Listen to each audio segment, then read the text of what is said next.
こんちは。右ラーお供のおすすめ8選やっていきます。好きな見た目の発掘を効率よく掘る手法、右ラー。そのお供、つまり左モンスターのおすすめを紹介します。ざっくり周回しやすいって書いたけど、まあ安定して倒しやすいくらいに思ってもらえればいいね。その他、対応する武器の見た目も載せてるから、見た目の好みで選ぶのもありだ。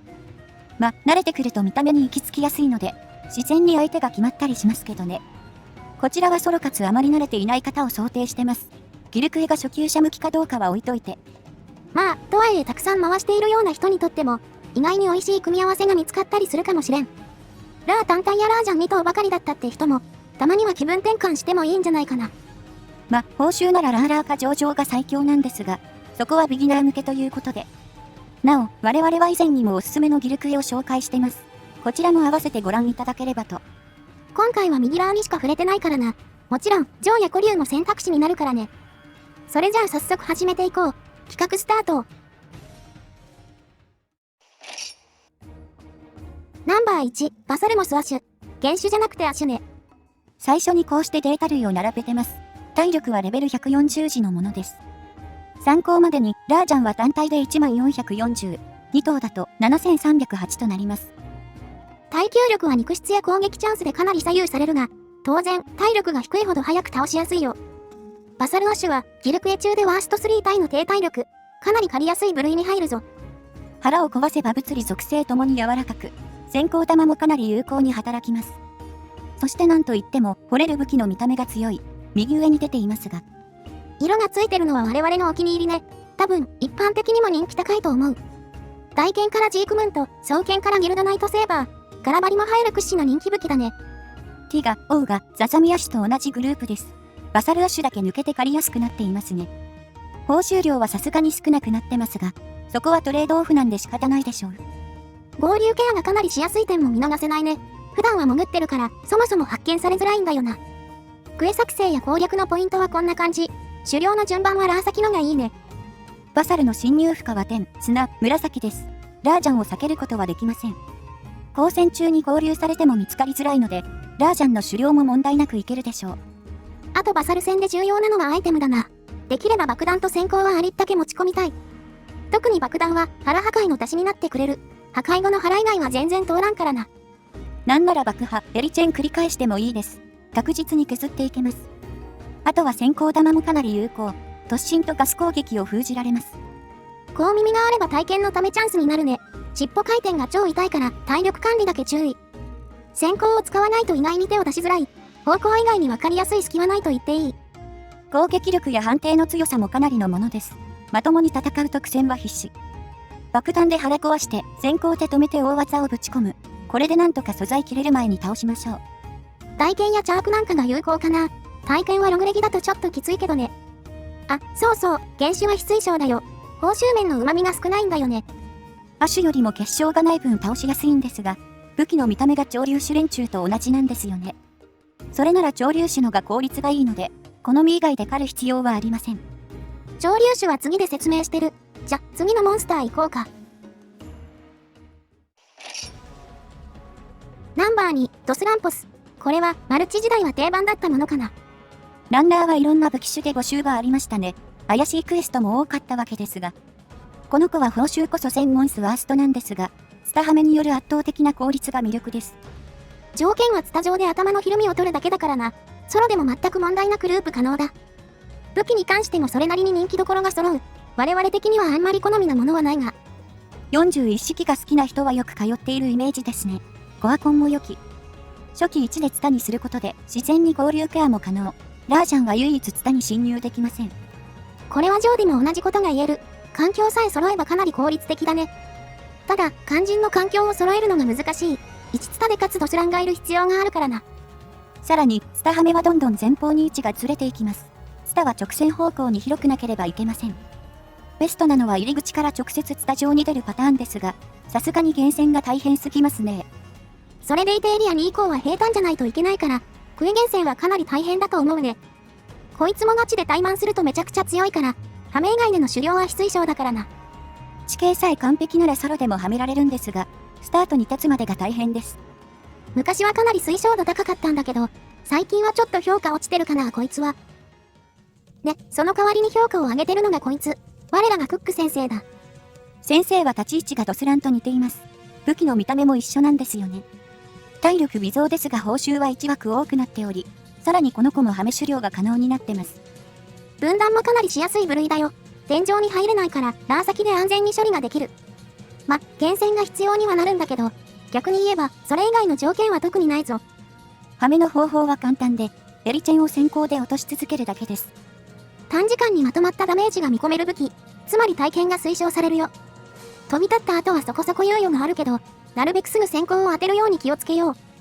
そうそう、飛行地には風圧症が発生しますので、今後歌いでしっかり無効化しましょうね。移動範囲が広いので、ラーを早めに処理する必要があり、そこがちょっとハードル高めですね。交流時にはもちろん煙玉でごまかせるが、そうなると先行が効かなくなっちゃうしね。それでも、クエの厳選難度はドスランより下がる。報酬量的にもこっちのがおすすめだな。かくいう我々も最近クックラーを育てましてね、ランナーよりよくねって思ったところです。ちなみにアシュでも同様の戦法が通用しますが、耐久力が高い分、難度は一つ上がります。武器の見た目も原種とだいぶ被るしな。違うのアックスコンだけだったよね。アックスコンはバサル原種と同じカテゴリーだ。レイアスラークとセクハル欲しいならありだろうね。アシュはガチの強モンスですから、ハメの恩恵は大きそうですね。ということで、ハメ推奨となる2頭を紹介しました。抵抗がなければ非常におすすめです。こいつら、ギルクエでもなければあんま狩らないからね。新鮮味もあっていいんじゃないか。お次は古竜種からキリンが登場だ。唯一2頭クエにできる古竜だね。キリンラーも右ラーとしてはかなり人気ですね。なんだか因縁のある組み合わせ。この子、報酬面は大したことないんですが、とにかく体力が低く、狩りやすいのが特徴です。原種亜種で体力ワースト1、2だよ。体力が多いモンストは倍以上の差ができるレベルだ。弱点が狭くて攻撃チャンスも少ないが、ここまで低いとさすがに耐久力は低いと言えるな。武器の見た目は雷剣やセクハルが対応していまして、この辺は人気が高いところですね。逆に言うと、それ以外はあんま好みじゃないかも。ナルガ片手なんかはかっこいいですがね。我々も何クエか所持してるが、今んとこ体験たちしか育ててないな。こいつは体験の居合装備との相性がいい。居合の練習としてもおすすめだね。体験であれば角を問題なく叩けます。振り向きなどに攻撃してみましょう。ダメ3チャンスは後ろ蹴りと平落雷。後ろ蹴りは振り向き狙いとなります。どっちも距離感とタイミングが重要だ。この辺はやって慣れるしかない。バサルやハメができる連中よりはさすがに強いから、何度も通って体に染み込ませるといいぞ。キリンは合流ケアがしづらいのが難点です。ラー君と移動先が被っています。キリンは先行も肥やしも効かないからね。同時に見つかると自然に分かれるのを待つしかない。となると、対策は素早く倒すことだけ。ログレギで7分以内には終わらせたいね。6分ちょい経つと大体エリチェンしちゃうので、理想はワンエリ討伐ですね。で、この流れでアシュも紹介しますが、こちらは初心者にはやや重いと思います。全体的に原種を一回り厄介にした感じだ。報酬は据え置きだけどさ。こいつの魅力は珍しい見た目の武器が多いこと。大体キシャル、ジョーと同じだな。ラークエばかりだとなかなか縁遠いものばかりです。右ラーのお供では唯一無二の存在。体力も原種から1割程度多いですが、それでもギルクエ全体では低耐久となっています。問題は体力よりも行動面の強化だな。明確なチャンスが少なくなった。後ろ蹴りから角攻撃に派生したり、つららの大技が2連になったりするぞ。どちらも立ち位置次第で両対応は可能になってますが、原種に比べるとかなりシビアです。というか、我々も未だにノリでやってまして、真面目に練習したことはありません。それでもなんとなく倒せちゃうんだよな。体力に助けられてる感が強い。体験以外だとチャークも結構強いと思う。大切つければ GP の機会も多いし。そもそもキリンに対してチャークって相性いいですからね。原種亜種ともにテクニカルな狩りが楽しめますよ。古竜としてはかなり異質なモンスター。ハメに飽きたら厳選してみてはどうでしょう。メリハリあって戦闘面白いと思うしね。1クエは持っとくといいぞ。よし、それじゃあこっからはさらに難易度を上げて、一歩先の目標となるモンスを紹介しよう。まずはこちら、ティガレックス亜種です。原種は極限化しちゃうので今回は除外。この子、団体での報酬は質が悪いんですが、右ラーにした時は量が多くて重宝します。こいつは武器の見た目がまず強いな。風竜剣にフロストエッジに鉄線か。何気に、今回紹介するモンスで初めてチャークに対応。低ランクモンスはなぜかスラークだらけなんだよね。ティガラーがチャークと相性良かったので、ノラでもアックスコンの募集が多かったですね。体力はちょうどレベル140内では平均くらいですが、割と柔らかめに感じると思います。弱点には物理の属性も通るし、軟化の使用もあるからね。タイムを縮める要素は多いと思う。マルチではチャーク4人で頭を殴るのが定番だったが、今はちょっと事情が違ってるな。火星2をつければ大方向でも GP が可能ですが、正直ソロだと体験に効率で勝てないと思います。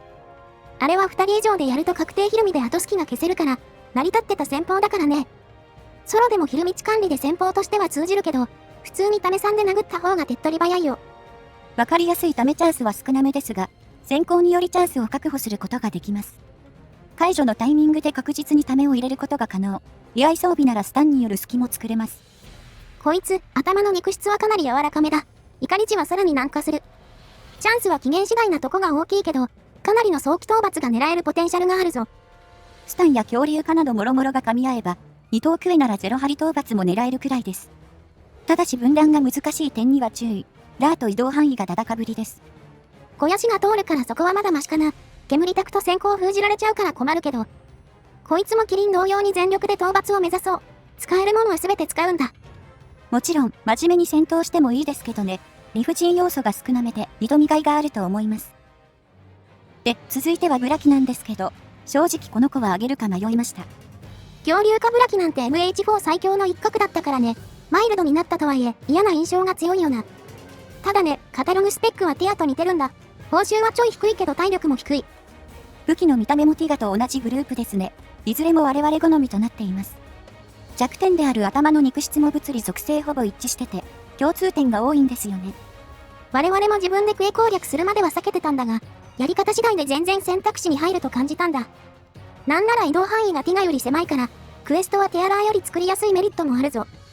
クック同様、この子は天井に侵入できませんので、天でラーを先に行かれるクエストがいいでしょうね。ブラキ自体は平坦なところなら問題ないですが、崖下など狭いマップはやや難しいです。爆発の攻撃範囲がかなり広いからね。分かってても避けられなかったりする。攻略についてはスタンや罠をベースにするといい。方向性はティアと似てるかな。頭以外の肉質は渋いので体験推奨です。水の発掘があればベスト。戦闘中は罠、特に落とし穴が有効です。恐竜開口時に使えばごっそり解除値稼げますよ。恐竜化の時間は1秒でも減らしたいからね。とにかくアホみたいに強いからな。こいつはとっつきづらいイメージが強いと思うけど、意外にシステム的な弱点も多いんだよな。スタン時の攻撃や罠タイミングなどしっかり決めれば、ある程度はパターン化して狩ることができると思います。2等クエの体力であれば、恐竜化の時間も抑えつつ、意外なほどすんなり討伐できますよ。それでもハードルは高いけどな。最初に手を出すならティアのが簡単だと思うわ。よし、この流れでこいつも紹介しとこう。4G 参戦組のディアーシュ君。この子も原種でなく亜種なので注意です。原種はおすすめできるもんじゃないので。この子はティア、ブラキより一段上の報酬を持ちます。右ラーにすると、報酬量は極限ティガと並びますよ。武器の見た目は若干ティアブラキと被ってるね。風流剣や鉄線はこいつからも掘れる。カテゴリー的にはジオウが足と一緒。ファンネルがない分、こっちのが借りやすいだろう。この子の魅力は総合的な耐久力の低さです。体力はブラキからさらに下がっています。先行が有効だったり、腹の肉質もかなり柔らかいので、うまくいけば早期に決着がつくでしょう。行動パターンは多いけど、悪い点ばかりじゃない。原種は突進連打してくるからな。先行系の行動さえしっかり対処できれば、かなり借りやすいモンスターと言えるだろう。ティア系は行動範囲が非常に狭く、砂系のマップにしか侵入できません。そこで、出現マップを3番以降にすれば、エリア1、2で安全にラーと戦えます。とはいえ、厳選はまあまあしんどいけどね、肝心の砂紫の地形次第になるし。ただ、うまくマップが噛み合えば通いやすい。ラーが砂紫に侵入するまでに倒す腕が必要だが。ティア1頭にしちゃえば煮るなり焼くなりです。先行玉が非常に有効です。突進も先行も封じられるので、弱点の腹を好きに殴れますよ。腹は切断68とかなり柔らかい。狙い続ければゴリゴリ体力を減らせるぞ。属性を持つなら毒か爆破を推奨する。こいつは毒と爆破が他より効きやすいぞ。逆に氷など攻撃属性はあまり有効ではありません。肝心の腹や足に通りづらいんですよね。ティアだけ考えるとペダンマデュラが非常に有効です。腹に当てやすいし、ボンボン爆破するし。ラーの対処のしやすさと相談にはなるが、ギルクエ中で最もペダンが生きるモンスかもね。報酬と難易度のバランスを考えると、ティアよりおすすめ度高いかもしれない。マップさえ良ければ合流の対処も簡単ですからね。問題はやはり厳選の難易度だけか。ということで以上、おすすめのミギラー紹介でした。大体言いたいことは言えたかな。